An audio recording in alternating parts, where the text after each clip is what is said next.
नमो गुरुभ्यो गुरुपादुकाभ्यो नमः परेभ्यः परपादुकाभ्यः आचार्यसिद्धेश्वरपादुकाभ्यो नमोऽस्तु नारायणपादुकाभ्यः। नारायणं पद्मभवं वसिष्ठं शक्तिं च तत्पुत्रपराशरं च व्यासं सुखं गौडपदं महान्तं गोविन्दयोगीन्द्रमथास्य शिष्यं श्रीशंकराचार्यमथास्य पद्मपादं च हस्तामलकं च शिष्यं तन्त्रोटकं वार्तिककारमन्यानस्मद्गुरून् सन्ततमानतोऽस्मि। जन्माद्यस्य यतोऽन्वयादितरतश्चार्थेष्वभिज्ञस्वराट् तेने ब्रह्महृदाय आदिकवये मुह्यन्ति यत्सूरयः तेजो वारिमृदां यथा विनिमयो यत्र त्रिसर्गो मृगा धाम्ना स्वेन सदा निरस्तकुहकं सत्यं परं धीमहि। सभी बोलें सत्यं परं धीमहि। सत्यं परं धीमहि। सत्यं परं धीमहि। सत्यं परं धीमहि। सत्यं परं धीमहि। श्री राम जय जय राम।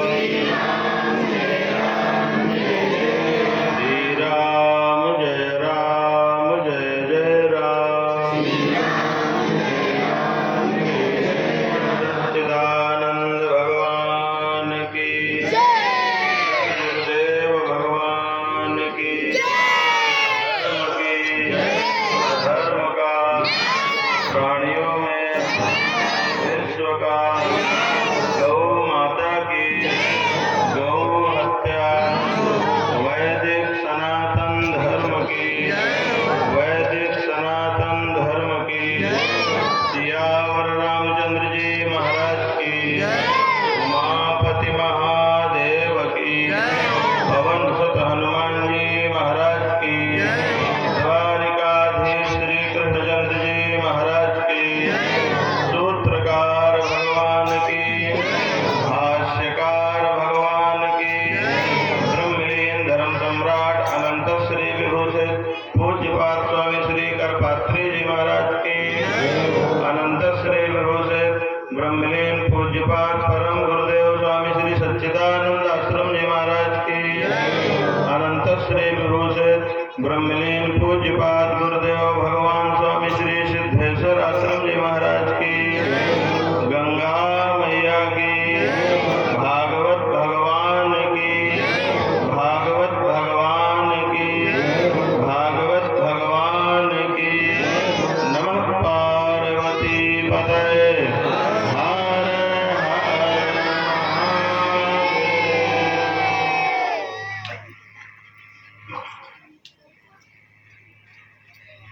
परम मंगल में श्रीमद् भागवत परब्रह्म परमात्मा श्रीमन नारायण की शब्दमयी अक्षरमयी मूर्ति है। जैसे सोने चांदी के और मिट्टी के गोबर के बालू के मूर्ति होती है भगवान की, और पूरी धरती भगवान की मूर्ति है, जल भगवान की मूर्ति है।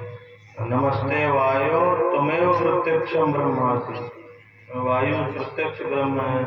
ये सब मूर्तियां हैं। ऐसे भागवत भगवान की शब्दमयी मूर्ति है, स्वरूप है।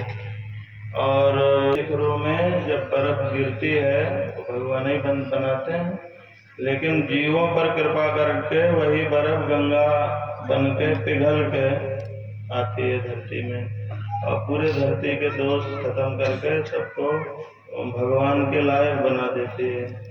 ऐसे जब भगवान का हृदय पिघला करता है जिन जिन जीवों पर, तो वो कथा के शब्द बन के, जैसे बर्फ पानी बन के गंगा बन के आ जाए। जब हृदय पिघलता है तो भागवत शब्द बन के उस शब्द के द्वारा बोलने वाले की वाणी में बैठ के और सुनने वाले के कान के द्वार से और भगवान के नाम, रूप, गुण, लीला को हृदय में पहुंच जाती है। और हमारे हृदय और मन, इनके 3 तरह के काम होते हैं, हो सकते हैं। एक होते उपयोग, जो जीवन जीने के लिए व्यवहार में आवश्यक है, जिसके बिना नहीं जी सकता। और एक होते सदुपयोग, हाथ का काम सिर्फ दुनिया के काम करे भर से हाथ सफल नहीं होगा। जब ये थोड़ी देर भगवान की सेवा में लग जाएगा तो सफल होगा।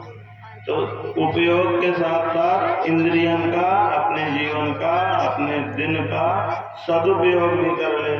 24 घंटा तो नहीं किया जा सकता, इसलिए नियम बन जाता है कि सुबह शाम या जब कथा हो तब अपने मन को भगवान में लगा दे, वो उतनी देर मन का सदुपयोग हो जाता है। और रोजमर्रा के काम में लगावे तो उपयोग होता है। तो भैया बुद्धिमान लोग तो उपयोग सदुपयोग में ही मन को लगाते हैं, लेकिन जरूरत पड़ने पर उपयोग भी करते हैं, परंतु सावधान रहना चाहिए मन का कभी दुरुपयोग न हो पाए। क्योंकि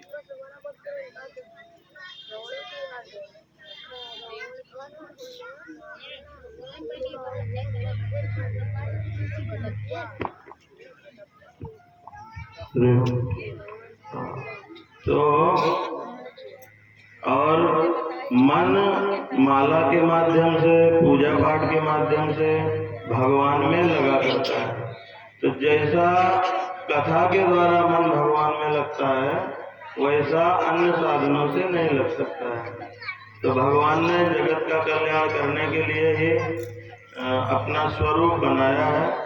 और भागवत साक्षात भगवान का शब्दमयी रूप है, जिसपे भगवान अतिशय कृपा करते हैं। उनके जीवन में भागवत के शब्द बन के, भागवत का ज्ञान बन के कान के द्वारा उतरते हैं।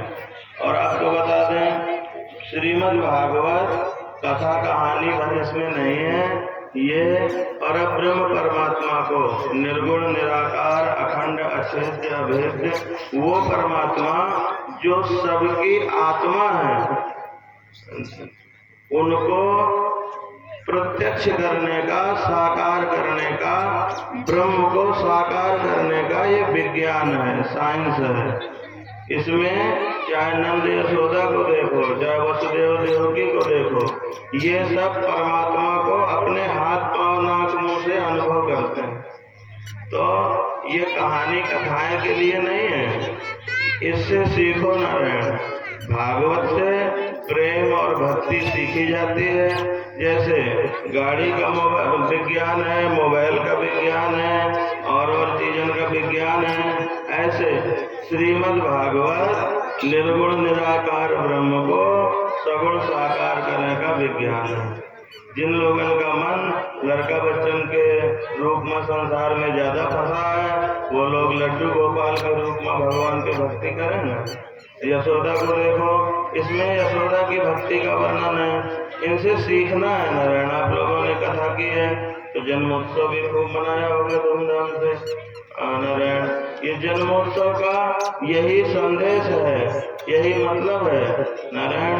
हम सनातन धर्म वाले उत्सव प्रधान जीवन जीते हैं, उत्सव प्रधान विचारधारा रखते हैं, और यही आशीर्वाद देते हैं कि हमारे लड़का बच्चन के जीवन में हमेशा उत्सव होता रहे। और ये श्री कृष्ण परमात्मा उत्सवों के भगवान है। ये जहाँ जाते हैं वहीं उत्सव होना शुरू हो जाता है। ये इनकी कथाएं जहाँ होती हैं वहाँ उत्सवों से भर जाता है। तो इस उत्सव को 8 दिन की कथा होती है, बहुत बड़ी व्यवस्था लगती है। 7 दिन की 8 दिन की कथा होती है, तो उसमें भी सबसे खास टाइम उत्सव को ही मानते हैं। तो उत्सव का मतलब यही है कि एक दिन कथा में इकट्ठा होकर नाच कूद न कर ले। उत्सव कै बजे मनाया जाता है वैसे कथा में? शाम को ना। लेकिन नंद बाबा के यहाँ उत्सव हुआ था भैया कै बजे? 4-5 बजे। 4 बजे से उत्सव होना शुरू हो गया था। और हम देखते हैं कि आज भी हमारे घर में हम लोग बड़े भाग्यशाली हैं। ऐसी माताएं बहनें ऐसे बुढ़वा बुजुर्ग हैं जो 4 बजे 5 बजे से उठ के ही तो आज उत्सव मनाना शुरू करते हैं। ये जो 4 बजे की पूजा करने का विधान है, यही श्री कृष्ण जन्मोत्सव है। अगर आप चाहते हो कि आपका जीवन, आपका रोज का दिन उत्सवों से भरा रहा है, तो सवेरे उठते ही पहले उत्सव की तैयारी करो। और उत्सव में आपने सुना होगा सारी गोपियां, सारे ग्वाल श्री कृष्ण के लिए कुछ न कुछ लेके और पहुंच गए थे, नाच रहे थे, गा रहे थे, खेल रहे थे, कूद रहे थे।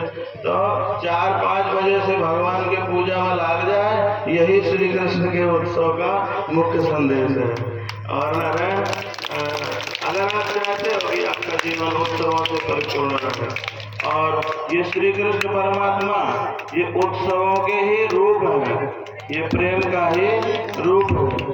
और प्रेम से ही नारायण इन श्री कृष्ण परमात्मा को प्राप्त करने का, प्रकट करने का, निर्गुण निराकार से सगुण साकार करा देने का विज्ञान है नारायण, प्रेम और भक्ति। हाँ, जसोदा का इतना प्रेम भैया, इतना प्रेम कि वो निर्गुण निराकार ब्रह्म अपने आप का सगुण साकार बनाने से रोक नहीं पाए। गोपियन का इतना प्रेम कि वो परमात्मा, और गैयन का इतना प्रेम कि उनके अनुकूल करने से रोक नहीं पाए। कुछ मत के लोग ऐसा कहते हैं मनीष भैया कि यशोदा के यहाँ कृष्ण को प्रकट होना उनकी मजबूरी थी या उदारता थी नारायण।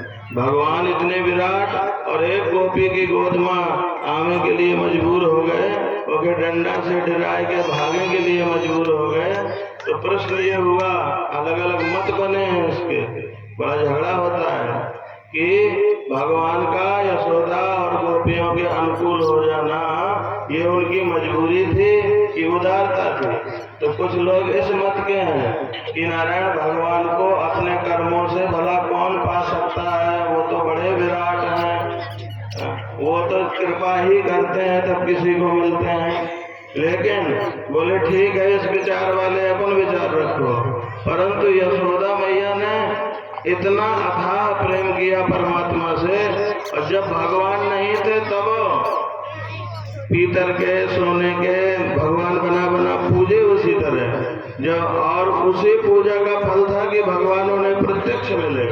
और नारायण जब भगवान चले गए तब भी योग तो बहुत थोड़े समय का होता है, भगवान से वियोग में ज्यादा भक्ति करनी पड़ती है। तो उसके बाद उन्हीं की चर्चा करते हुए, उन्हीं के बारे में सुन के और अपना पूरा समय सारे लोग बिताते थे। तो भगवान की भक्ति का यही तरीका है। और जैसे और धर्म होते हैं ना भैया, ऐसे भागवत धर्म होता है। पूरी भागवत का निचोड़ ऐसे समझे, एक भागवत धर्म होता है। जब पूरी द्वारिका का नाश हो गया, सब लोग आपस में लड़ के खत्म हो गए, और भगवान के भी पांव में तीर लग गया। भगवान के पांव, कुछ लोग जानते भी होंगे, हमें नहीं पता आप कैसे समझते हैं भगवान के बारे में, परंतु भगवान का शरीर हाड़ मांस चाम और नारायण बाल नाखून और मलमूत्र थूक पीप ये सब भगवान के शरीर में नहीं होता। भगवान का शरीर दिखता है मनुष्य जैसा, वो शुद्ध सत्य चित्त और आनंद, इन 3 रसों से, जो कि व्यवहार में 3 कहे जाते हैं, एक ही है, इनका लबलबाता रूप है। वो इकट्ठा हुई के एक बालक जैसा दिखने लगे। तो उनके शरीर में दिव्य सच्चिदानंद घन है। घन माने ठोसम ठोस, जैसे पानी इकट्ठा हुई के घन हो जाए, तो वो सच्चिदानंद घन मूर्ति भगवान की होती है। तुम्हें सुनने में थोड़ी बड़ी बात लगती होगी, भगवान के शरीर में हाड़ मांस नहीं है। तुम्हारे घर में जो भगवान धरे हैं वो हाड़ मांस हैगा। तो भगवान